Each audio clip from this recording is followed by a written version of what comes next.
Jananim Sharadam Devim Ramakrishnam Jagadgurum Padapadme Tayo Shritva Pranamami Muhurmuhu.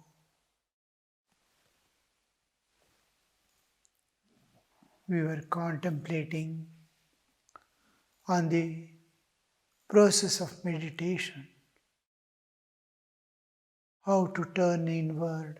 Sri Ramakrishna says, if you float on the surface, will you get the gems lying deep below the sea? You'll be just tossed when you are on the surface of a sea, ocean. As you go deeper, it will be silent and you'll get the gems there. How to dive within, go to the core of our own existence. We were contemplating on it. Turn inward, dive within. In turning inward, what obstructs our turning inward is the external world around, bodily conditions, and our ego. So we must become independent, not affected by the external world, no holding anything of the world, taking everything to be belonging to God. Nothing belongs to me here. Neither body nor the contents of this world. I have come, taken a body here, I am going to leave that body and go away. So, just a temporary stay here for a few years of our life. We don't know how many winters we are going to stay here in this world. What to hold on to. Similarly, when we leave the whole, release the whole, and understand its contents to be belonging to God, I am only a trustee of the property and family which God has provided for our evolution, our nature has provided for working out our karmas. Then we are free from that, we are free from the bodily, if we don't misuse, disuse, or overuse this body, just to serve the purpose of living here to attain God. Only one condition for realizing God is I have only one purpose. For your sake, I am keeping this body alive. For your sake, I am attending to all duties of my life, looking after the family, doing all the things that are essential for me to live here. My debts to the society, my debts to the nation, all this I am repaying just because I want you. With that awareness, I'll be doing few so that bodily conditions do not affect me. I become independent because body is constantly changing. We will not much understand when our health is in good condition. We don't understand when we are young and healthy. As the old age comes, as the diseases conquer, many have no opportunity in their life to see health at all. By birth, they are disabled. Some are not able to think properly. So many shortcomings, all that we have to overcome. But who have been blessed to be healthy and stable in mind, they must dedicate to higher life. For others, we need to pray. Then the ego is overcome by service to others, cultivating of humility to be a servant of this world, and implicit obedience to the elders. That's what we do.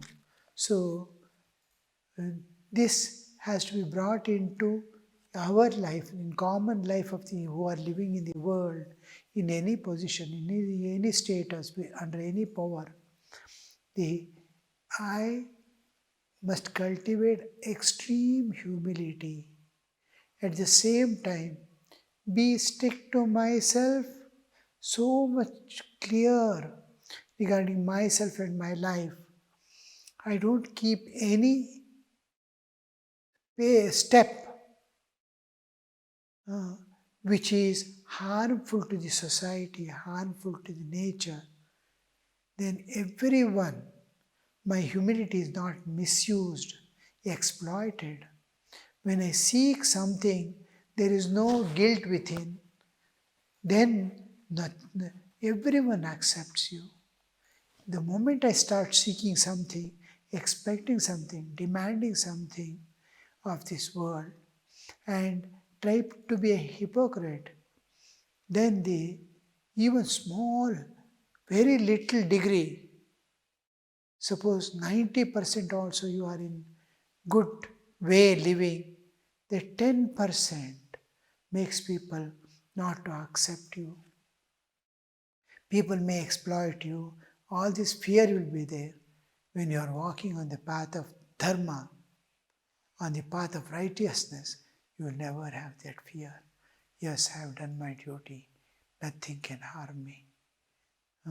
The purpose of human life is to transcend the nature and go, not to live here comfortably. So this understanding makes us slowly release from the external things, dive within.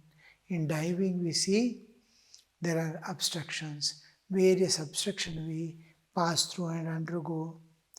The main things are mind becoming sleepy, nidra. When the thoughts are removed from the mind, when thoughts are suppressed, in meditation, I must get absorbed. Sri Ramakrishna says here, in meditation, you must get absorbed within. So in that absorption, turning inward and going within, when I try to get absorbed within myself, I will see that the absorption in God, in things spiritual, I am not accustomed, I am not clear. When I say a pen or a table, you are very clear, concrete thing. When we say God, we are not concrete. When I say mind, what is that mind?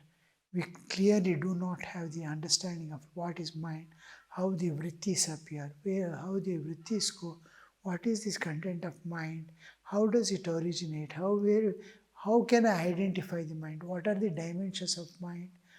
All this we are not very clear.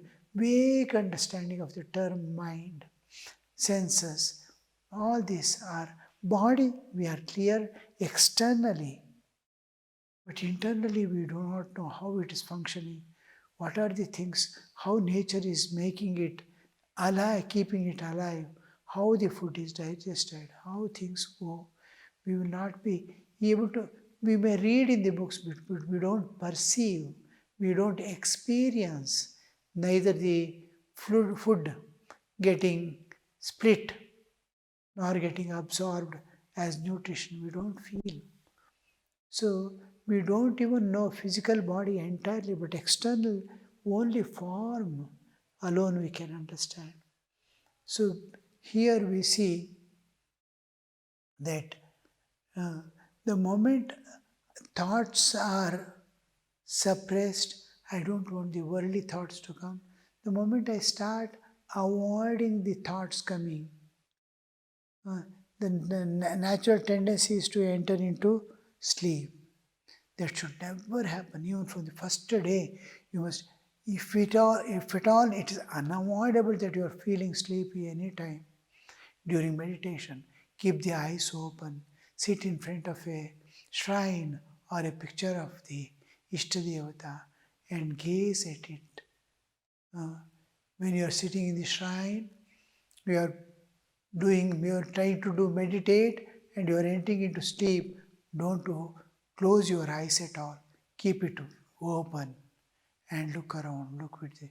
Then slowly, if there is no sleep only, you will be able to enter into. Otherwise, sitting and sleeping itself becomes a habit that you can never enter into meditation in your rest of the life.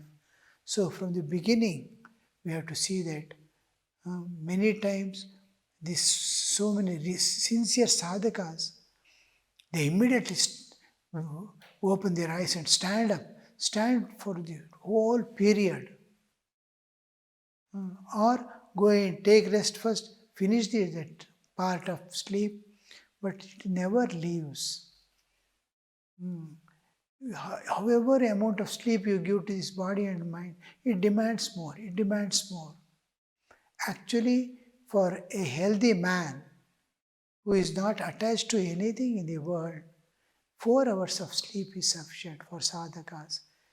Brahmanandaji Maharaj used to say, if anybody sleeps more than 4 hours a day, then it is a disease. That itself is a disease. So 4 hours is quite sufficient. We may need a little more sometimes. Up to 6 is tolerable because mind records unwanted thing. Sleep is required only for the sake of emptying the mind. If you are not, you are aloof in the world, doing all the duties, not recording anything anywhere, then you will see it is not at all necessary. Things will go on without it. So here we see in this one that the nidra you have to overcome. Then kashaya, any thought that is making it muddy. In mud water you cannot see the bottom. So muddy kashaya, some thought constantly bothering, some attachment, some expectations, some demands, usually expectations. Almost all people in the family life, you see that one person is troubling and that possesses the mind, it will not allow him to meditate. That whole mind and heart will be on that person. It will be constantly thinking, he is troubling me, she is making me, is bothering me. She is a constant pest, like giving problems. He is like this, my child is like this, my something. I have expectations, but they cannot be what they are because their past is such, and I cannot expect them to change unless I pour love, sacrifice lot of time and this one, giving the necessary education and understanding, knowledge, that they start behaving. That knowledge will make them. But it is extremely difficult. One of the things is, I have not crossed my own limitations, so I cannot help anybody to come out of their limitations. So we have to do all our duty and leave it to the divine finally. Don't take it on your own shoulders, everything. As much as you can do without any selfish interests to transform whoever is under your responsibility and finish it off and keep the mind calm and collected every moment so that in meditation this kashaya do not form. Be clean, clear. Oh, this I cannot. God alone has to change. Leave it, leave it, leave it, leave it. These things bothering you will not be there. And God is there to take care of everything, everywhere. We are here for a few days, we are going away. So let us do our duties perfectly and offer it to the divine as our offering to the Lord. Then the kashaya, then there is wavy, thoughts coming and going, thoughts coming and going, unwanted. These are things which are bothering us in a different way. Now, the kashaya is something, somebody has scolded me, somebody has used a harsh word upon me. These will be remaining. It will be constantly changing, but it remains. The other thing is, I have no, it is not concerned with me. I have read some news regarding politics here, there, that is happening. It is not connected with my life. Still, those thoughts appear and start making commotions in my mind. I hear some news somewhere. All this. You have to leave those things as it is. But if you want to read or understand, just glance at it in such a way that it doesn't enter into you. Understand as a knowledge. When we try to understand, there will be a sense of likes and dislikes. Some injustice somewhere, some war is taking somewhere. On that we have judgment, on that we have comments to do. It is not concerned with my life. Only thing, those places, suppose war is taking place. Now, when I sit, I read about that or I hear about that, and then when I sit for meditation, those thoughts will be coming. I need that information for my life. I have to participate in the society. But in such a way, you see that you offer it as a prayer, keep it as a knowledge, where you can help in what way. That's all. Just, and that help or anything you are going to give will be a worship unto God. Everything bring divine into picture, God into picture.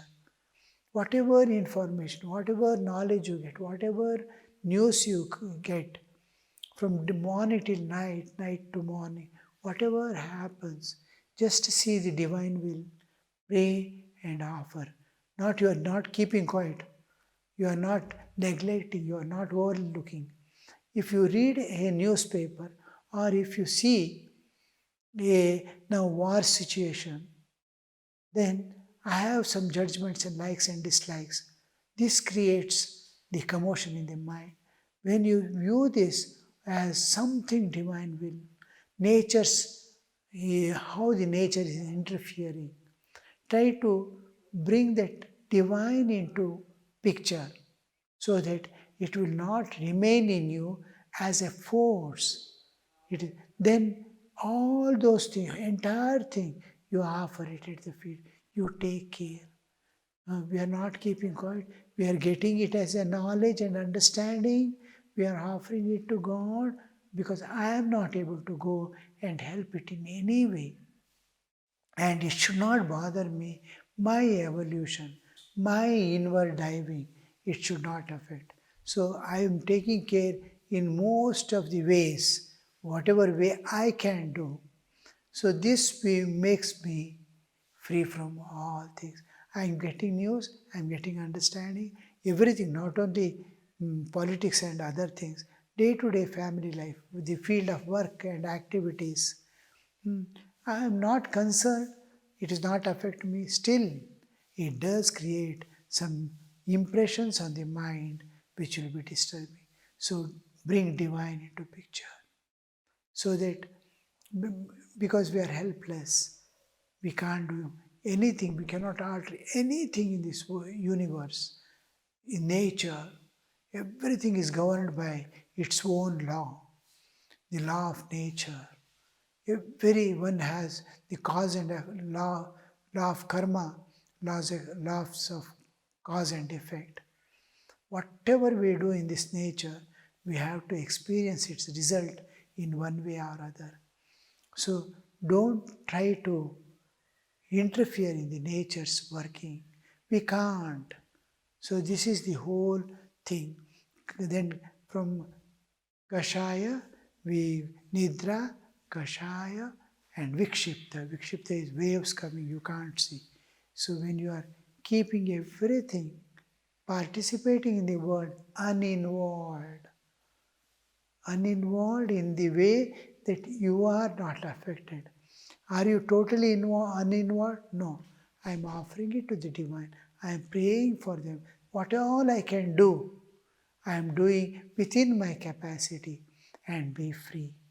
So this one also is crossed, and then mind becomes mudha, like becoming like eyes. It is not nidra, it is neither nidra nor kashaya nor vikshipta. It is just, it becomes like ice. Water becoming ice, you can't see the bottom. You are sitting for meditation, just like a block of ice. You are not seeing anything within, you are not seeing outside. You are not aware of the what is outside, what is inside, nothing, everything else.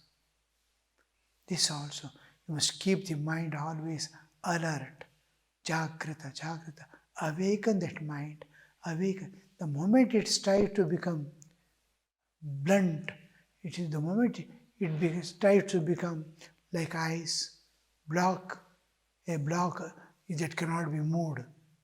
Immediately change its nature, change its features, wake it up. Oh, why are you sitting? What you have to dive within, go deeper within you. The deeper, what do we mean by deeper?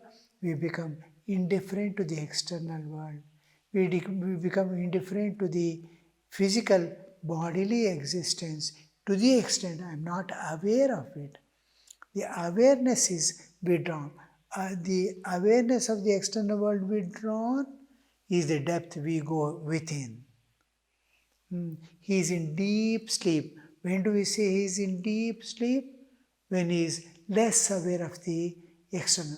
To the maximum extent, he is unaware of the external world. He is unaware of the body. A snake moving on his body is not able to recognize something has moved on his legs. Now, this is the depth we see, deep sleep. Similarly, you are entering into deeper means you are becoming so conscious of the what is in your front. You are trying to imagine the picture of your Ishtadevata in your heart. You are finding the lotus, the eight-petaled red lotus in your heart. You are so much involved in it, so much clearly you are visualizing it that you have become unaware of the world. And slowly you are trying to see the picture of your Ishtadevata, the personality, as if a person is sitting within you. Clearly you experience, you visualize. From imagination, we begin with the imagination. From imagination, we enter into deeper, clearly viewing one by one features. How Sri Ramakrishna is sitting, how are his hands, how are his feet, how he looks like a person who carves a picture in stone or makes a clay image. How much clear he is about the picture, whole the picture of the or formation of the body from every angle. Suppose you are giving bath to Sri Ramakrishna, how you are moving about around. You are sitting and rubbing his feet.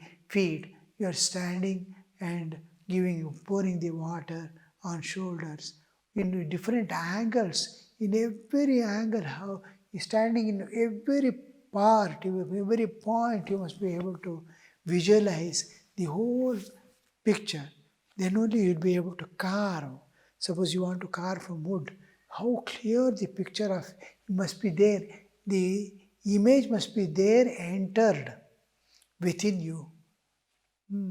Now, when we wanted this one, elephant, stone elephant for the Ashrama in Holy Mother's Rock, we went to the artist, this sculptor. He asked, what size do you want? Then he said, I'm going to write this picture, you see. Fine elephant he drew on the wall.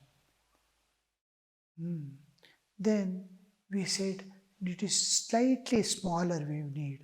Then the next Next one, he wrote, adjacent to it, he wrote another elephant, so clear, exact replica.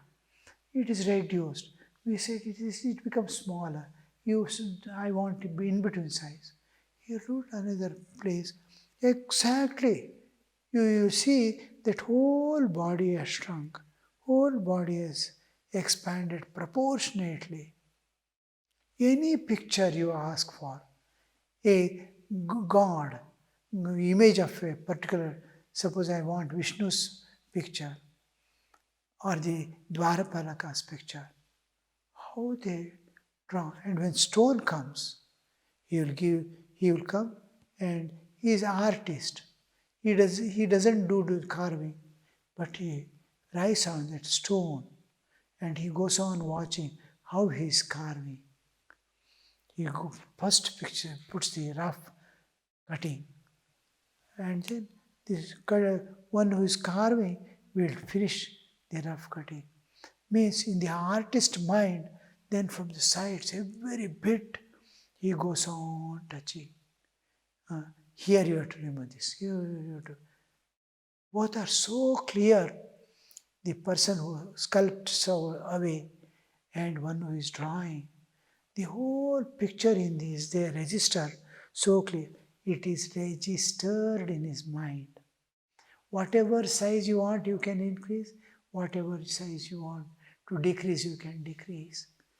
How clear, like that much of clarity that you are able to do the carving of an image. Same thing you are doing within now. The same process you are adopting within. That you know what is Sri Ramakrishna, how he was sitting. You see the three-dimensional picture in your mind in all respects. And you see, oh, this is Sri Ramakrishna. And you will feel it with the consciousness. Chaitanya, it is Chidghanakaya. This body is made up of not matter, not of this anything of this world. It is the inner content is pure consciousness, Shuddha Chaitanya. Chaitanya Ghana, Chidghana, Kaya, Sharira.